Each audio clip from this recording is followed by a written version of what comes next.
darkness world stops turning.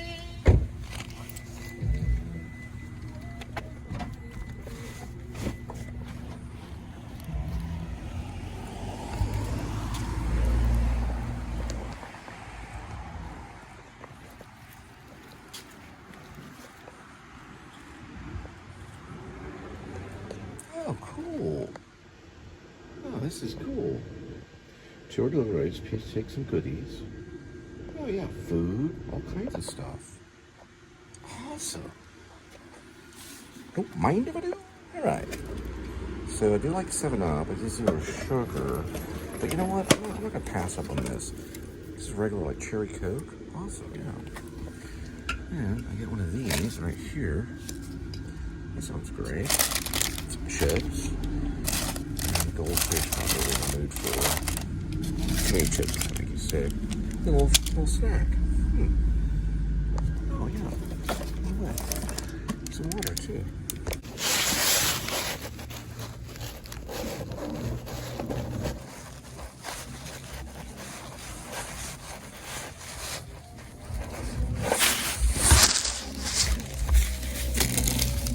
This is really giving.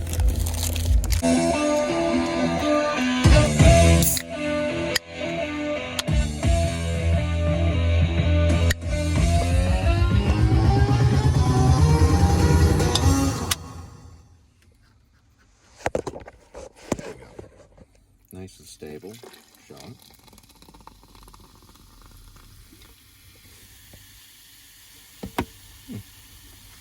Now for these. A couple of snacks and stuff.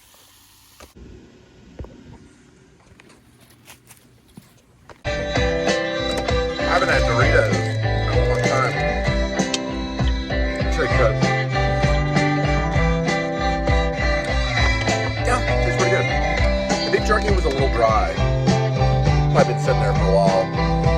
They got a whole thing for delivery drivers. Those are cool. I usually sometimes take them. Cheeses and stuff like that. Sometimes the goldfish and things like that. It can be a little, I don't know what you say, like sometimes they're a little dry, but, or a little stale, I guess you would say is a better word.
.5, 7:31 will arrive in 6 minutes. 4-part delivery.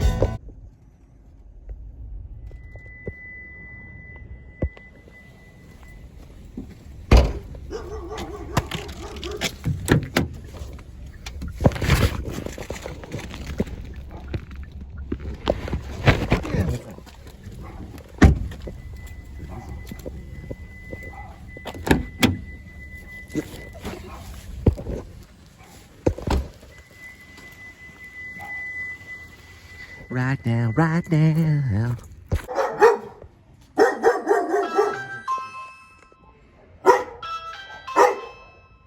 All right. 2.2 miles, 12 minutes. There it goes. 7:47. Takes about 12 minutes. Touchy, touchy, touch, touch. But they have it in two different little things. I don't know. They just do it that way. But don't know why. Right now, right now. Just tell me that you need me. Right now, right now.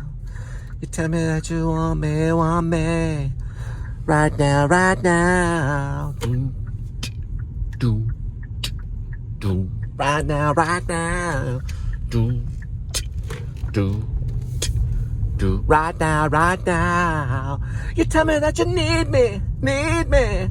Right now, right now. Do, do. I gave you my love, you gave me nothing. You said it wasn't enough. Right now, right now. You tell me that you love me. Right now, right now. I guess I did it. They can't copyright. Right now, right now. But they know where the song comes from. They know the band. They can figure it out. You saying that you need me, need me. Right now, right now. You saying that you love me, love me. Right there, right there. You saying that you want me, want me. Right there, right there.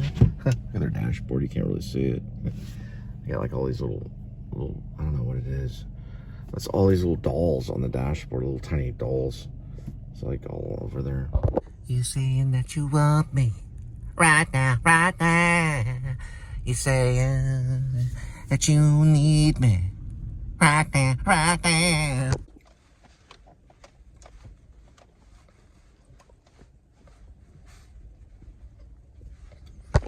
All right, this is the difficulty. Probably this one's mostly going to just be about the deliveries itself, because we just went It might be that it's going to be a diffy. Whoops. Get on the legal side of the road there. Turn this way. It definitely. Ooh, some building. Don't look at the light. Don't look at the light. Friday, you say that you want me. Right now, hang on for a minute. There's a clue right there. Let me see something. Yep, looks like that's the right clue. Yeah, look for signs. There's a blinking sign right there. Yeah, definitely use the emergency brake on this one if you're parking at this angle. Oh yeah, don't look at the light. Don't look at the light. I see that says 29. I'm assuming that's it. Yeah, that's it. That's the one with the Mad Max Beyond the Thunderdome repair. Right there. That's an old school one right there, yeah. Yeah, it's real bad to look at the light right there. I'm gonna call them. This is a technical issue.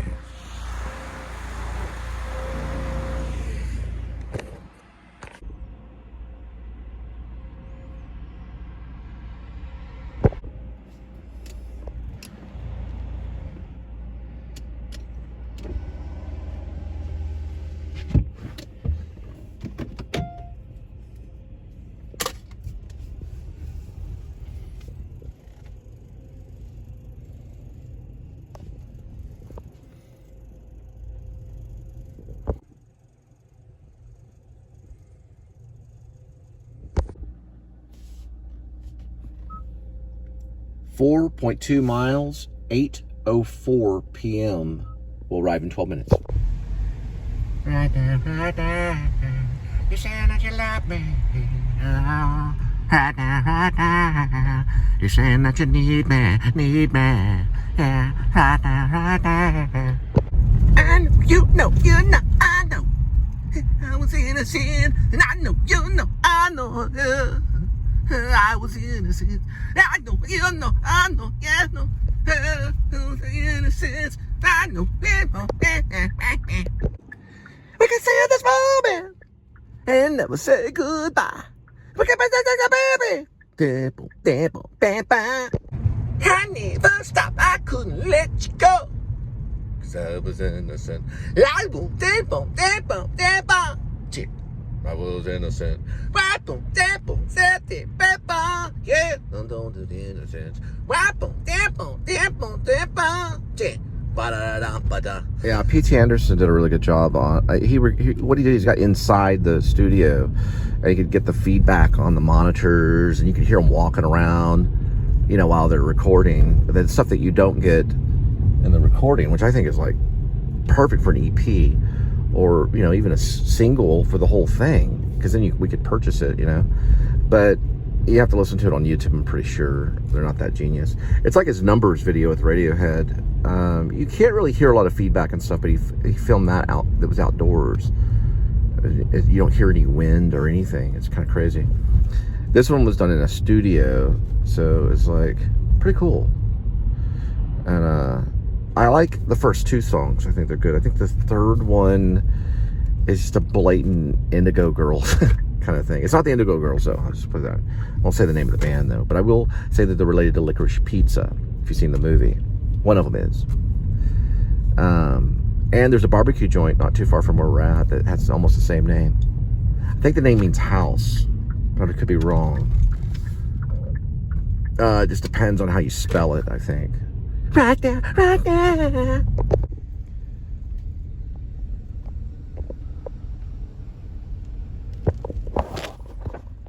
Go to your bed. 5.6 miles, 8:27, 17 minutes.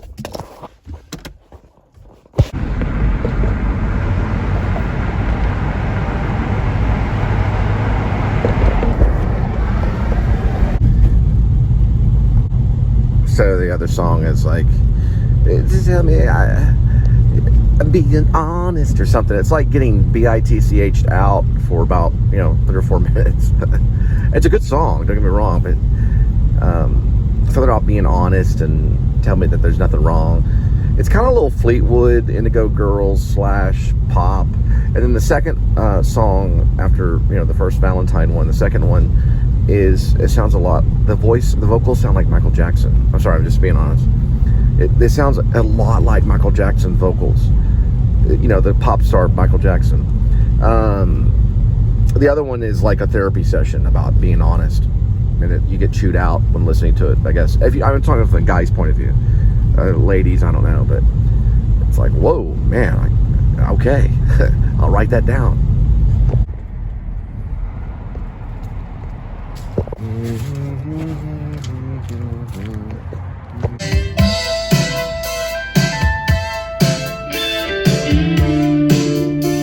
All right, so we're gonna have Shep watch Netflix with his dog Buster, and he kind of enjoys himself. And lo and behold, he sees the polar bear again.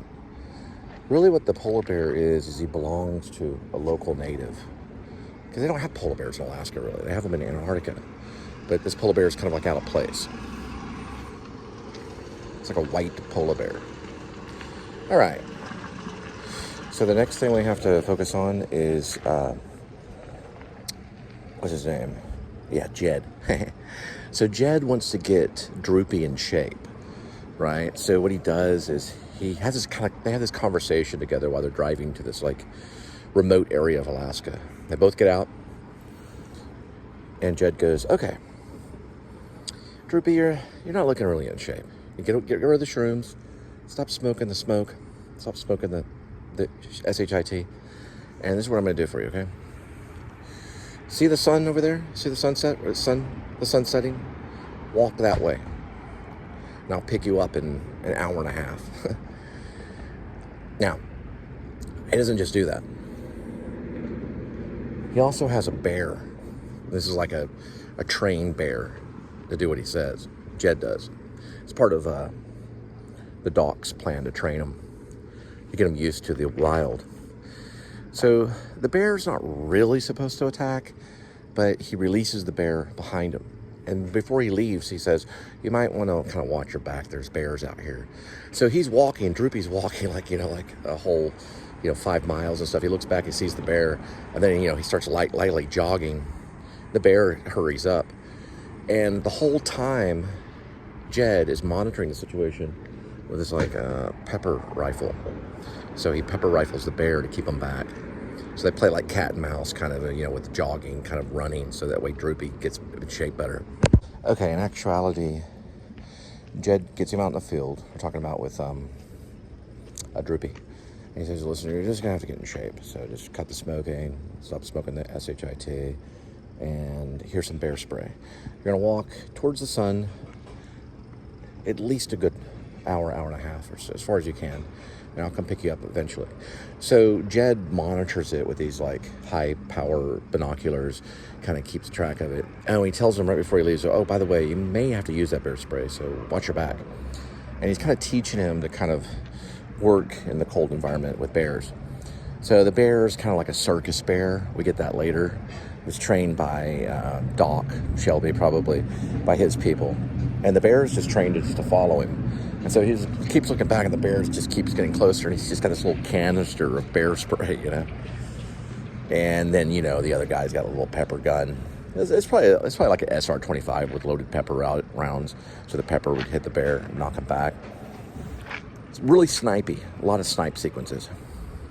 So we would need some probably specialists if we were going to make it that knows about sniping. I know a little bit. I've shot a deer from about 100-yard shot through the, pretty much through the heart.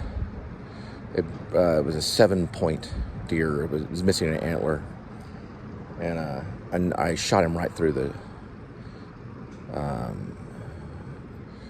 shoulder blade. Pretty much knocked his heart out. Took a breath and ran. We'll get to the hunting aspect maybe a little bit later. Anyway, I just wanted to make that note, and that's what I'm going to focus on. And then the little scene with Shep would just be him kind of simulating where he's at, and watching Netflix, and kind of enjoying his vacation away from the world. And also, he sees the polar bear. The polar bear just keeps kind of weird, oddly coming too close. This time maybe like 50 or 60 yards away. All right, one more note. Droopy, when the bear gets a little too close, so Droopy starts running off through the line of pine trees and goes by a creek. He runs across the creek and the ice breaks, and then Jed has to go and basically pull him out with this rope. So there's like an almost moment where Droopy loses it, and then it forms more of a bond between Jed and Droopy. And then the bear, you know, he just has this little whistle he blows, and the bear just turns around and goes back, pretty much like toward his cage.